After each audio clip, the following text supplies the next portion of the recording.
నమస్తే, నేను Roja. Welcome to special debate. America చెప్పిందే వేదం, చేసిందే శాసనం. కానీ ఆ శాసనం ఇప్పుడు మసకబారుతోంది. దశాబ్దాలుగా ప్రపంచాన్ని శాసించిన అగ్రరాజ్యం సమస్యల సుడిగుండంలో పడుతోంది. పశ్చిమాసియాలో ఉద్రిక్తతలు తగ్గటం లేదు. ఇరాన్ అమెరికా మధ్య డైలాగ్ వార్ కంటిన్యూ అవుతూనే ఉంది.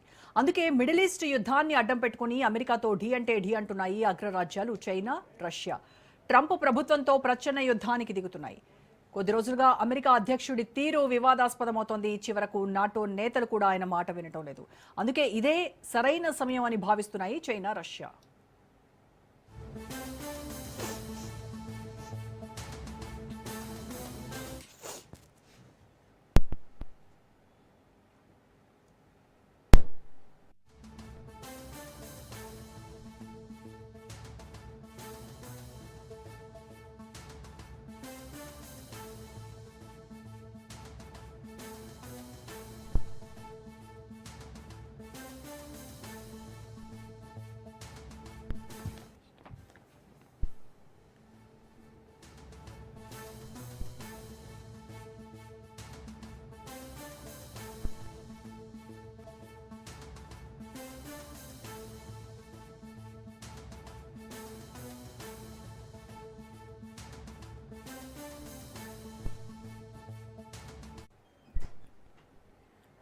ఐక్యరాజ్య సమితి పునరుద్ధరణపై మాస్కో, బీజింగ్ దృష్టి సారించాయి. సముచితంగా, సహేతుకంగా అంతర్జాతీయ నియమ నిబంధనలు అమలు జరిగేలా ప్రయత్నిస్తున్నాయి.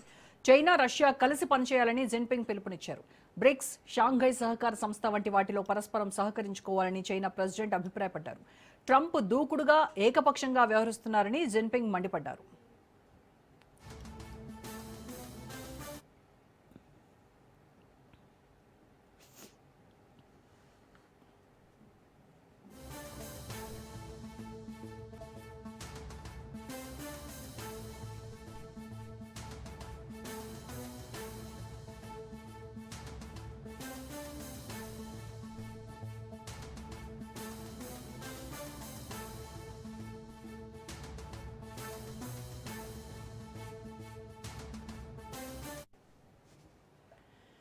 రష్యా విదేశాంగ మంత్రి లావ్రోవ్ బీజింగ్ లో పర్యటించారు. తనతో భేటీ అయిన సందర్భంగా జిన్పింగ్ కీలక వ్యాఖ్యలు చేశారు. ఇరాన్ పై అమెరికా వ్యవహరిస్తున్న తీరును ఎప్పటికప్పుడు విమర్శిస్తూనే ఉన్నారు జిన్పింగ్. తాజాగా స్వరం పెంచారు. ప్రపంచం మళ్లీ ఆటవిక రాజ్యం వైపు వెళ్లిపోకుండా నిలువరించాలి, బహుళ పాక్షిక వాదాన్ని, అంతర్జాతీయ చట్టబద్ధ పాలనను పునరుద్ధరించాలంటూ రష్యా విదేశాంగ మంత్రి లావ్రోవ్ కు సూచించారు. ఇరు దేశాలు వ్యూహాత్మక కట్టుబాటుతో, పరస్పర విశ్వాసంతో ఒకదానికొకటి మద్దతిచ్చుకోవాలన్నారు.